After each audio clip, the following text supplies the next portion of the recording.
السلام علیکم، میں اسد اللہ خان ہوں۔ قاضی فائز صاحب جس طرح سے فیض آباد دھرنا کیس کو لے کر چل رہے ہیں، باوجود اس کے کہ یہ کیس پہلے ہی دن ختم ہو گیا تھا جب تمام فریقین نے عدالت میں پیش ہو کر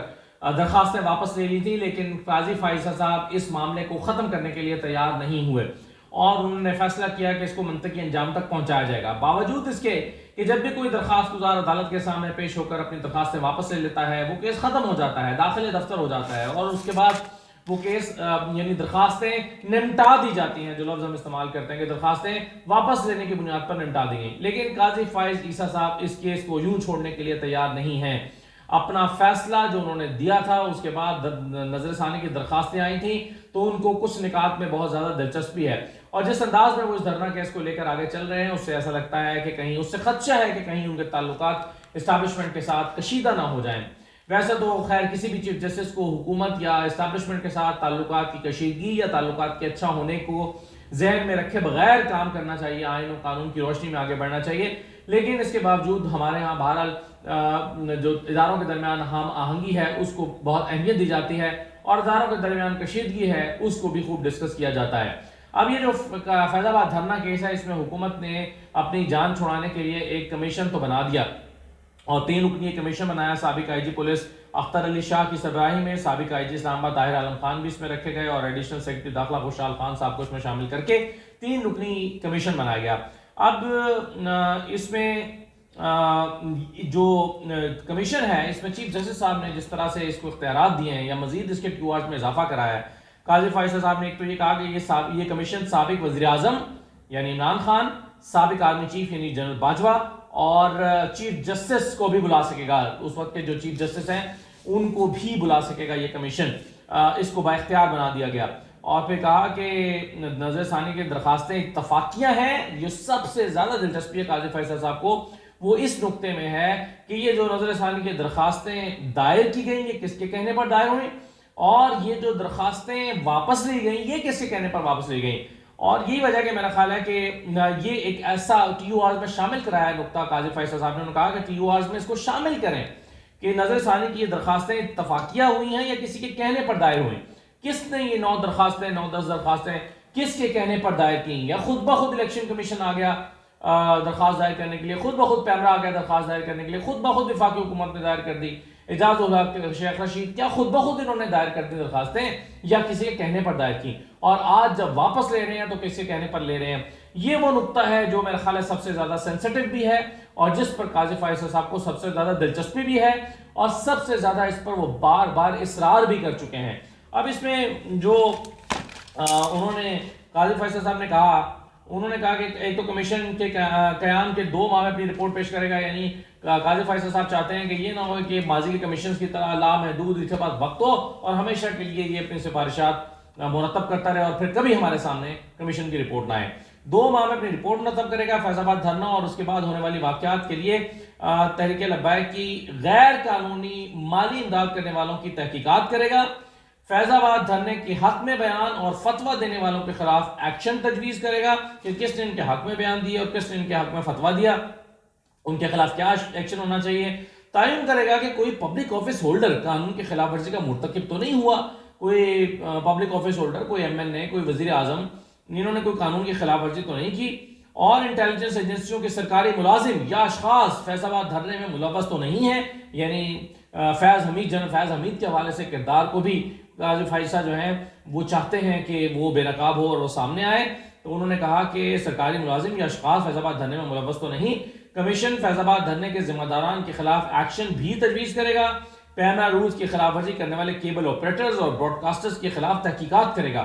میڈیا اور سوشل میڈیا پر نفرت اور تشدد پھیلانے کی جانچ اور اس سے بچاؤ کی تجاویز دے گا۔ کمیشن پولیس قانون نافذ کرنے والے اداروں کو دھرنوں ریلیوں میں احتجاج سے نمٹنے کی بھی تجاویز دے گا۔ چلیں یہ تو خیر تجاویز ہو گئی۔ آگے وہ کہتے ہیں کہ جی چیف جسٹس نے کہا کہ 2 باتیں ہو سکتی ہیں، یا تو کمیشن آنکھوں میں دھول جھونکنے کے لیے ہو سکتا ہے، یعنی بنا دیا بس ٹھیک ہے، ایک کاروائی رسمی کاروائی پوری کر دی گئی، اور دوسرا یہ کہ یا پھر یہ ٹرینڈ سیٹر بھی ہو سکتا ہے، یا تو یہ کمیشن ٹرینڈ سیٹر بنے گا کہ واقعی اتنی زبردست تجاویز دے اور اس کی روشنی میں پھر کاروائی عمل میں لائی جائے، یا پھر یہ ہے کہ یہ محض کاغذی کاروائی ہے۔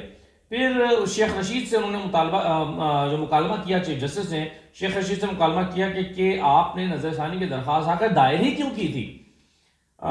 4 سال تک اس کیس کو لٹکائے رکھا۔ شیخ رشید نے کہا کہ کچھ غلط فہمی ہو گئی تھی، اس لیے درخواست دائر کر دی تھی۔ چیف جسٹس نے کہا کہ یہ نہیں ہوگا کہ اوپر سے حکم آیا تو نظر ثانی کی درخواست دائر کر دی، سچ سب کو پتا ہے، بولتا کوئی نہیں، کوئی ہمت نہیں کرتا۔ یہ جملہ بار بار قاضی فیصل صاحب کہہ رہے ہیں، جس سے بھی بات کرتے ہیں وہ کہتے ہیں کہ ہمت کریں، بتائیں کس نے آپ کو کہا تھا۔ چیئرمین پیمرا سے انہوں نے یہی کہا، سلیم بیگ سے انہوں نے کہا کہ بتائیں نا ذرا، ہمت کریں،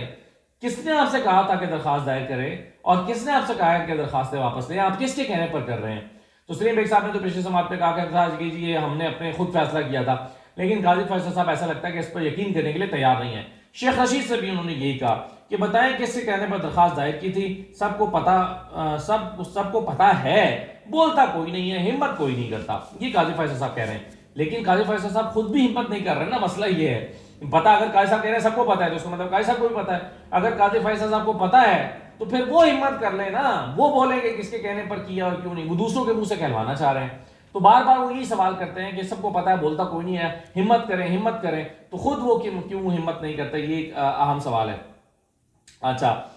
پھر انہوں نے کہا کہ شیخ رشید کے وکیل نے کہا کہ آج کل تو سچ بولنا اور ہمت کرنا کچھ زیادہ ہی مشکل ہو گیا ہے۔ تو چیف جسٹس نے کہا کہ آج کل کی بات نہ کریں، ہم اس وقت کی بات کر رہے ہیں، یعنی چیف جسٹس نے اس بات پر کوئی توجہ نہیں دی کہ آج کل سچ بولنا مشکل ہو گیا۔ یہ بھی ہو سکتا ہے وہ کہتے ہیں کہ کیوں آج کل کیوں سچ بولنا مشکل ہو گیا، کیا ہوا آج، کیا مسئلہ ہے، کیا بات ہے؟ وہ کہا نہیں آج کی بات نہ کریں، اس وقت کی بات کریں، اس وقت یہ معاملہ اس وقت کا ہے۔ تو قاضی فیصل صاحب جو ہیں وہ انہوں نے یوں کر کے اس کی سماعت کی ہے۔ تو یہ بڑا اہم، میرا خیال ہے جو سب سے اس میں اہم نکتہ ہے وہ یہی ہے کہ وہ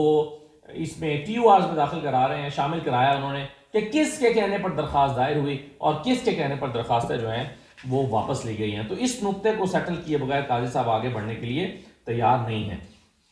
اچھا جی، دیکھیے ایک درخواست اور آئی ہے، اور وہ درخواست آئی ہوئی ہے اسلام آباد ہائی کورٹ کے سامنے بشرا بی بی صاحبہ کی۔ بشرا بی بی صاحبہ جو ہیں، بشرا بی بی عمران خان کی اہلیہ ہیں، انہوں نے چیف جسٹس عامر فاروق پر عدم اعتماد کا اظہار کیا،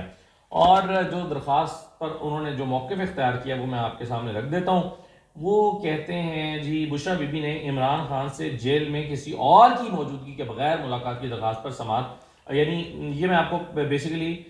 ثاقب بشیر صاحب کی ٹویٹ پڑھ کے سنا رہا ہوں جنہوں نے اس کو رپورٹ کیا ہے۔ تو وہ کہتے ہیں کہ جی بشرا بی بی کی عمران خان سے جیل میں کسی اور کی موجودگی کے بغیر ملاقات کی درخواست پر سماعت شروع ہوئی تو وکیل انتظار پنجوتا اور علی اعجاز بٹر عدالت کے سامنے پیش ہوئے۔ یعنی درخواست کیا تھی کہ جی عمران خان سے بشرا بی بی ملاقات کرنا چاہتی ہیں، لیکن کسی بھی کی غیر موجودگی میں کرنا چاہتی ہیں، یعنی تنہائی میں ملاقات کرنا چاہتی ہیں، اکیلے ملاقات کرنا چاہتی ہیں، جبکہ ان کے سر پہ کوئی اہلکار موجود نہ ہو۔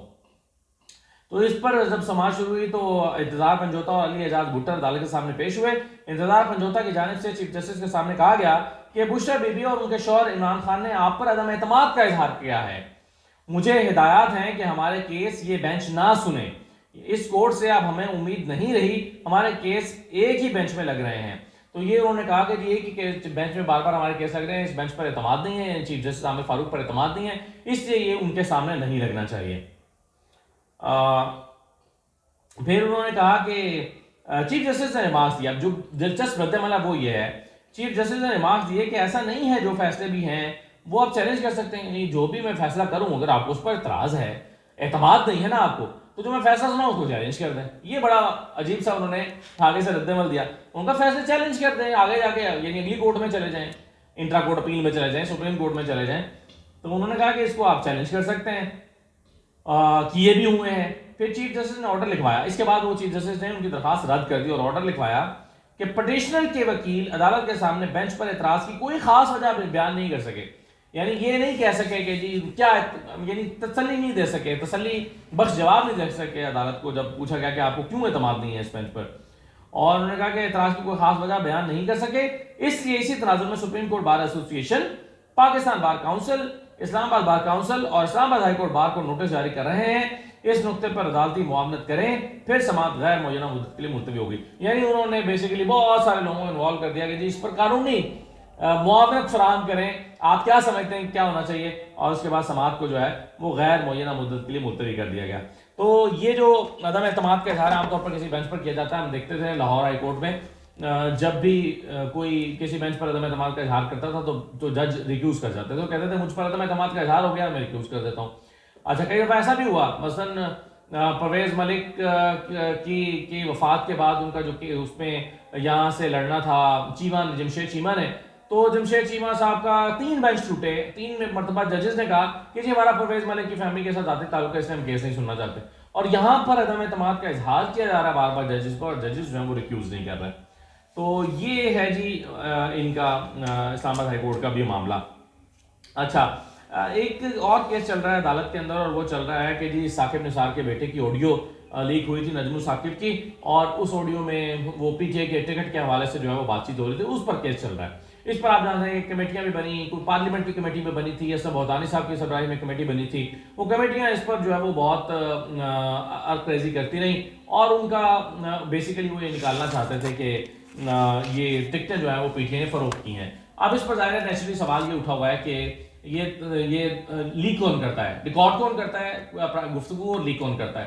اس سے پہلے بھی بہت ساری آڈیو لیکس ہوئی ہیں, تو یہ سوال بار بار اٹھتا رہا ہے کہ آڈیو کو کون ریکارڈ کرتا ہے, اور کیا کسی کی پرمیشن کے بغیر آڈیو ریکارڈ ہو سکتی ہے یا نہیں ہو سکتی, کیا کسی کی اجازت کے بغیر آڈیو کو مطلب میری پرائیویٹ کنورسیشن کو کوئی ریکارڈ کر سکتا ہے.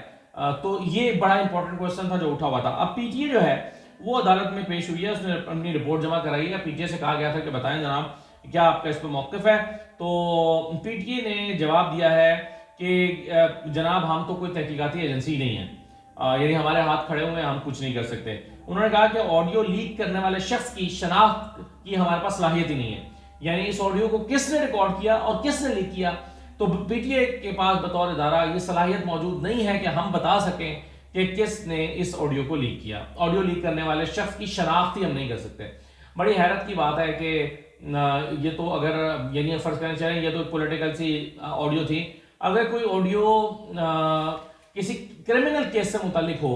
جس میں کوئی قتل کا معاملہ ہو یا کوئی اور اہم سنگین نوعیت کا جرم ہو, اس میں کوئی آڈیو ہو, تو کسی کیا آپ ٹریس ہی نہیں کر سکتے یہ آڈیو کہاں سے. خدا نہ خواستہ پاکستان کے اداروں کے بارے میں اگر کوئی پروپیگنڈا کرتا ہے, خدا نہ خواستہ پاکستان کے حساس اداروں کے بارے میں کوئی پروپیگنڈا کر کے پھیلا دیتا ہے جو ہے وہ سوشل میڈیا پر, کہتا ہے کہ جی اتنے بجے ہم نے چڑھائی کرنی ہے, 9 مئی جیسے کسی واقعات کی مثال کے طور پر پلاننگ ہو جاتی ہے خدا نہ خواستہ, اور تحریک انصاف جیسی کوئی دہشت گرد جماعت اٹھ کے کہتی ہے کہ جی ہم نے حملہ کرنا ہے, اور اس پر جو ہے وہ ایک آڈیو میسج جاری ہو جاتا ہے. کیا پاکستان میں کوئی ادارہ یہ تلاش ہی نہیں کر سکتا کہ وہ آڈیو کہاں سے آئی, کس نے جاری کی, کس نے لیک کی, کس نے بنائی؟ کیا پاکستان کے ادارے کے پاس یہ صلاحیتیں نہیں ہیں؟ اگر نہیں ہے تو پھر تو بہت ہی افسوس کی بات ہے, پھر تو اللہ ہی حافظ ہے. لیکن اگر یہ صلاحیت موجود ہے تو پھر پی ٹی اے نے کیسے آ کر جواب دے دیا کہ جی ہمارے پاس تو کوئی صلاحیت موجود نہیں ہے. اگر پی ٹی اے کے پاس نہیں ہے تو کیا کسی بھی ادارے کے پاس نہیں ہے, اور اگر پی ٹی اے کے پاس نہیں ہے تو پی ٹی اے کیا باقی اداروں سے معاونت نہیں لے سکتا اس سلسلے میں؟ یعنی جہاں آپ کو سوٹ نہیں کرتا آپ کہتے ہیں ہمارے پاس صلاحیت ہی نہیں ہے. اور پھر انہوں نے کہا کہ آڈیو لیک کے سورس کی شناخت کا بھی ہمارے پاس اختیار نہیں ہے. تو یعنی انہوں نے بنیادی طور پر سادہ لفظوں میں یہ کہہ دیا کہ ہمارے پاس اختیار بھی نہیں ہے, ہمارے پاس صلاحیت بھی نہیں ہے, اب آپ نے جو کرنا ہے کر لیں. اچھا جناب کل چارسدہ میں پی ٹی اے کا ورکرز کنونشن تو کوئٹہ میں ہوا نا پی ایم ایل این کا, جسے نواز شریف صاحب نے خطاب کیا, اور ان کے خطاب کے جملے بس رپورٹ ہوئے ہیں میڈیا نے, اور میڈیا میں تو وہ بہت بڑا کنونشن تھا, کیونکہ کنونشن تو نہیں دکھایا میڈیا نے, ویسے نواز شریف کی تقریر دکھائی یا ان کے جملے جو ہے وہ چھپے بھی ہیں آج اخبارات میں, جس میں وہ کہتے ہیں کہ جی اگر میری حکومت ختم نہ ہوتی تو مہنگائی کا اب تک خاتمہ ہو چکا ہوتا, یعنی اب مجھے حکومت دو میں مہنگائی کا خاتمہ کر کے دکھاؤں گا. تو بہرحال اس کے مقابلے میں چارسدہ میں پی ٹی اے کے ورکرز کا کنونشن ہوا ہے, اور اس کے ویڈیوز آپ یہ دیکھ لیجئے, آپ کو اندازہ ہوگا کہ کس طرح سے پی ٹی اے کے ورکرز جو ہیں جوش و خروش کے ساتھ جوک ایک